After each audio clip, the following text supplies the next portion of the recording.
Boa noite para todos. Está começando o programa Militão e Militão nesta quarta-feira. Olha, você sofreu tudo que sofreu na greve dos caminhoneiros, não foi? Mas greve não é uma coisa nova no Brasil, né? Para muita gente foi a primeira vez uma greve grande e tal. Mas isso já aconteceu muitas vezes e houve ocasiões em que foram greves muito, vamos dizer assim, muito maiores, que muito mais gente foi às ruas. Para falar sobre isso, tá com a gente o Zé Pedro da Rocha Neto, que sempre vem aqui, engenheiro, historiador, escritor de livro, pesquisador, acima de tudo, gosta de falar de história. E história que ele viveu, inclusive. Já já nós vamos falar com ele, antes tem a dica de inglês da FD English. Hi guys, I'm Fabiano and this is FDTV. Nós trazemos dicas de inglês bem práticas e sem aquele blá blá blá dos 21 dias. Eu vou mostrar agora como usar a palavra point em inglês. A primeira a palavra point pode ser usada como razão. You have a point. Você tem razão. Nessa segunda opção, nós podemos usar point para pontos de jogos. Team A scored 5 points. O time A fez 5 pontos. Point em inglês também pode ser usado como o verbo apontar. Veja o exemplo. He pointed at her. Ele apontou para ela. Agora, para falar ponto de ônibus, ponto de interrogação e ponto cirúrgico, nós usamos outras palavras em inglês. Assista o nosso próximo vídeo que fala sobre esses casos. See you next time. Essa foi a dica de inglês com a FDTV. Boa noite, Zé Pedro. Como vai? Tudo bem? Boa noite. Mais uma vez eu agradeço a sua gentileza de convidar para contar histórias, né? E me coloco à sua disposição. Que período foi esse, Zé Pedro, de muita greve no Brasil? Conta pra gente. Acontece o seguinte, o período de muita greve no Brasil foi o período que antecedeu a Revolução. 1963, por aí. Mas a coisa teve uma origem. Em 1960, o Juscelino Kubitschek estava terminando seu governo e um dos propósitos dele foi inaugurar Brasília, que realmente foi inaugurado naquele ano. Mas a construção da cidade de Brasília foi uma obra gigantesca para o próprio país, para o próprio Brasil, uma obra gigantesca, evidentemente jogou novas fronteiras para a região oeste, dinamizou, mas teve um custo bastante oneroso naquela ocasião. Principalmente porque foi uma obra feita em 3 anos, praticamente, 4 anos, né, ou talvez até menos. E na construção de Brasília, não se mediram esforços econômicos para viabilizá-la. Mandava fazer. Mandava fazer, ali que surgiram os primeiros cartéis, muita construção, muita gente, trabalhador, vieram de todos os cantos do país para lá, precisou estrada, precisou alojamentos, etc., que nós conhecemos. E aquelas obras, de certa forma, a meu ver, eram obras praticamente dirigidas. Eram obras grandes, que tinham que ter um prazo, e somente construtoras de grande porte que podiam se credenciar na construção das obras maiores de Brasília. Por outro lado, também tinha um cuidado arquitetônico, e quando se fala em cuidado arquitetônico, os preços também não são usuais, eles são diferenciados, de tal sorte que não precisamos dizer que a construção de Brasília foi um esforço gigantesco e, a meu ver, até de certa maneira, fora do controle de custo. Então, todo mundo ia para lá, as empresas iam para lá, um subempreitava para outro, etc., etc. Quando Brasília viu-se inaugurada, em 1960, eu já estava na escola de engenharia. Ah, é? Opa! Eu já era estudante de engenharia. E houve uma eleição na sequência, e a eleição foi vencida pelo Jânio Quadros. Era um candidato folclórico, mas tinha sido um bom prefeito em São Paulo, criterioso, tinha como símbolo uma vassoura que varria a desonestidade, a sujeira para, né? Então, e o presidente Jânio Quadros viu-se eleito, teve uma votação gigantesca no Brasil inteiro, E assim que começou, ele defrontou-se, né, com uma máquina estatal pesada, muita gente levando vantagem, muita gente que vinha já políticos de passado, né, constantemente renovado, constantemente eleito, e é praticamente uma coisa muito parecida com a política de hoje em dia.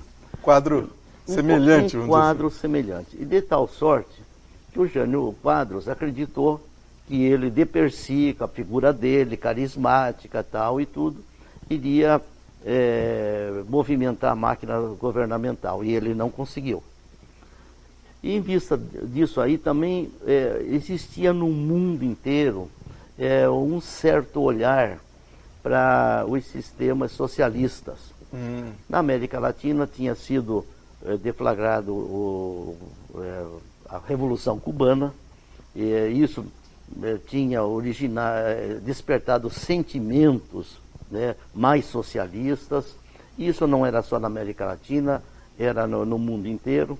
Mas esses sentimentos socialistas e esquerdizantes, eles de certa forma sensibilizavam também boa parte dos políticos brasileiros e também da classe estudantil que eu pertencia. E o Jânio Quadros condecorou o Che Guevara. Ah, é? E quando ele condecorou o Che Guevara em Brasília, a classe mais assim, vamos dizer, conservadora. Mais conservadora. Você tem um palavreado bom, para não dizer outra coisa. Né? A classe conservadora discordou daquela condecoração ao Che Guevara.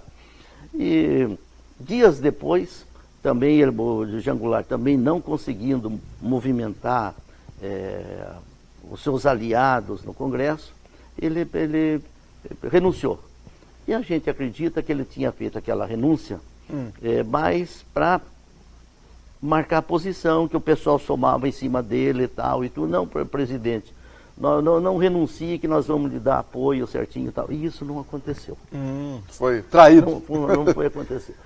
E por sua vez, o vice-presidente dele era o Jango Goulart, e o Jango Goulart estava na Malásia, lá na China, e estava em viagem política. E o Jean Goulart também foi pego de surpresa. Não esperava. Também não esperava aquela renúncia. E quando ocorreu a renúncia do Jânio Quadros, e também que as classes também não se aliaram a ele, né, ele ficou praticamente sozinho, ele acreditou que haveria um movimento popular na defesa dele, e isso não aconteceu. E o Jean Goulart, então, estava retornando ao país. Mas as classes conservadoras e dominantes também não queriam o Jango Goulart. O Jango Goulart tinha sido ministro do Trabalho no governo do anterior, acho que participou politicamente com o Juscelino, mais ativamente no governo do Getúlio Vargas. E o pessoal também entendia que o Jango Goulart era um político que tinha suas tendências pró-esquerda. Derrubaram também. E o Jean Goulart, na meu ver, não tinha bem isso. Mas quando o Jean Goulart iniciou o retorno ao Brasil, a classe dominante impediu também. E daí houve praticamente um caos. E o Jean Goulart tinha teve como cunhado o Leonel Brizola, e o Leonel Brizola iniciou o movimento pró-legalidade, e esse movimento demorou um pouquinho e tal, e daí constituíram um plebiscito, digamos assim, um sistema de governo parlamentarista, e isso viabilizou o retorno do Jean Goulart para assumir então a presidência da República e também nesse sistema parlamentarismo. E a verdade é que esse sistema parlamentarista também não deu certo, porque era muito difícil contentar as classes políticas da ocasião, como é até hoje. Né? Cada um tem a sua maneira de pensar, de reivindicar, de atuar, etc. E o João Goulart assumiu e esse governo parlamentarista também acabou não dando certo e implantou, fez um plebiscito e o João Goulart voltou novamente na condição de presidente do Brasil, venceu o presidencialismo, isso em pouco tempo. E quando isso aconteceu, as greves no Brasil, elas já tinham começado, mas elas tomaram um ímpeto muito grande.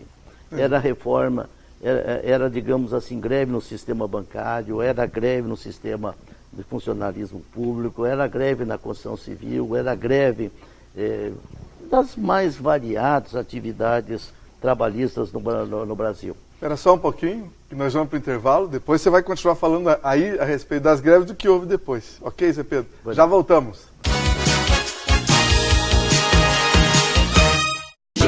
O momento mais gostoso do dia pode ser a sua hora do almoço, sozinho ou com a família. Na Xinxin é delicioso. Vem, Aqui sempre é feito na hora. vem pra Xinxin, vem agora. Então avisa logo a galera. Sabor aqui não tem fim. Cardápio recheado te espera. Que delícia é comer na Xinxin. Seu momento de sabor. A importância de dar valor à vida. É assim que a Laundry Life, serviço de assistência de enfermagem 24 horas, trabalha para atender quem necessita de cuidados e atenção. Com equipe de profissionais altamente qualificada, a Laundry Life oferece serviços em várias áreas da saúde para pacientes de todas as idades, com atendimento pós-operatório, hospitalar ou domiciliar, além de aluguel de materiais e de ambulância. Com carinho, atenção e confiança, a Laundry Life é sinônimo de conforto e qualidade de vida para o paciente e de tranquilidade para a família. O momento mais gostoso do dia pode ser a sua hora do almoço, sozinho ou com a família. Na Xinxin é delicioso. Vem, Aqui sempre é feito na hora. vem pra Xinxin, vem agora. Então avisa logo a galera. Sabor aqui não tem fim. Cardápio recheado te espera. Que delícia é comer na Xinxin. Seu momento de sabor. Muito bem, estamos de volta, estamos conversando com o engenheiro Zé Pedro da Rocha Neto sobre as greves, né, antes da Revolução, para você conhecer um pouco mais a história. Antes da gente continuar essa conversa, tem um recado do Jurandir Maratona, né, o maratonista que mais correu aqui em Londrina, mais vezes correu em maratonas de Londrina, que mais vezes correu, e que vai para Foz do Iguaçu. Boa noite, Marcelo Militão. Boa noite, Oswaldo Militão. Boa noite, Londrina. Estaremos em Foz do Iguaçu no próximo dia 10 para corrermos a meia maratona das Cataratas. Agradecimento aos meus patrocinadores, Viação Garcia Brasil Sul Linhas Rodoviárias, Junta Santa Cruz, Yacht Clube, Academia Plena Saúde, Edi Pneus, Diza Restauradora de Imóveis, Imobiliária JR. Muito obrigado, Marcelo, pelo espaço. E estaremos lá em Foz do Iguaçu correndo com muito afinco para representar a Londrina mais uma vez. Eu quero agradecer a todos aqueles que torçam por mim, que dão um grito, porque é super importante. E não vou medir esforços para fazer uma boa classificação, se Deus quiser. Muito obrigado, Londrina, muita saúde e muita paz a todos. Meu beijo, meu abraço. Boa noite, Marcelo, boa noite, Militão, boa noite, Londrina.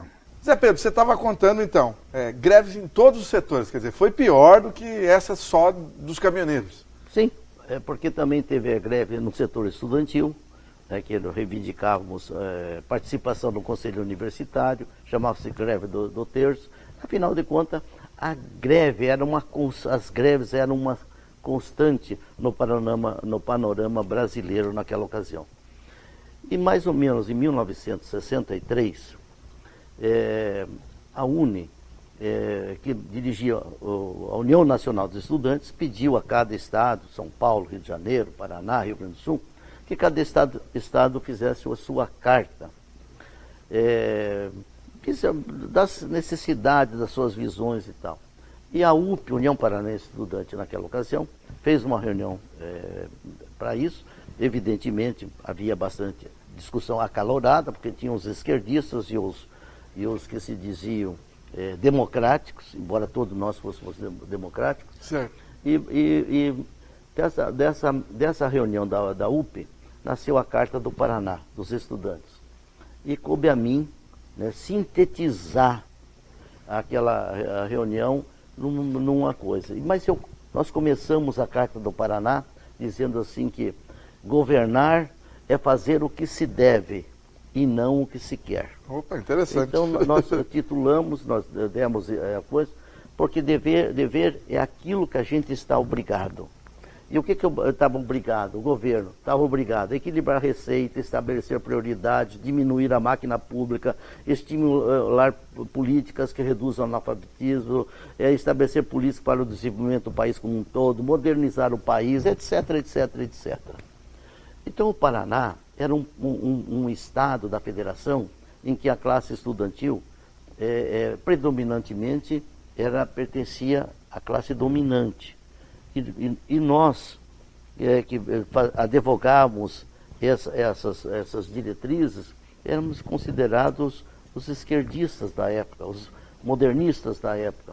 Mesmo sendo moderno, nós tínhamos um cuidado muito grande de colocar no papel as nossas formas. Então nós colocamos no papel essencialmente aquilo que era da obrigação constitucional da República e que até hoje o país não faz, e que até hoje os políticos não fazem. Não vem também. sendo cumprido. Então, era isso. Ou seja, a carta é atual. Então, e na sequência daquelas greves, houve um basta, que foi a Revolução de 64, e realmente as greves no país pararam, né, por muitos anos. Muita gente foi presa também, não? Ou foi presa depois? Não, acontece o seguinte, no Paraná, somente foi preso os que faziam muita baderna ou coisa parecida, né? Então, foram poucos na realidade no Paraná. Agora, a liderança no Paraná, embora fosse uma liderança assim calma, moderada, estava aí o Oscar Alves, que era líder como nós, o Ronaldo Botelho, que era líder como nós mesmos que pertencíamos à direção do Diretório de Engenharia, o presidente do Diretório Acadêmico de Medicina, nós todos, por sermos líderes da cor, evidentemente o governo acabou nos detendo para as devidas verificações e apurações, e nesse bolo eu também acabei sendo incluído. Mas eu tenho boas lembranças dessa época estudantil. Eu acho que foi uma época que eu tinha assim, o mais alto desejo de participar politicamente, de forma séria. Então, essa época, para os que têm a mesma idade que eu e para os que eram ativos politicamente, foi uma época muito saudosa. Maravilha, que história boa, hein? Obrigado, Zé Pedro, grande abraço. Até a próxima, hein? Vamos embora, boa noite para todos.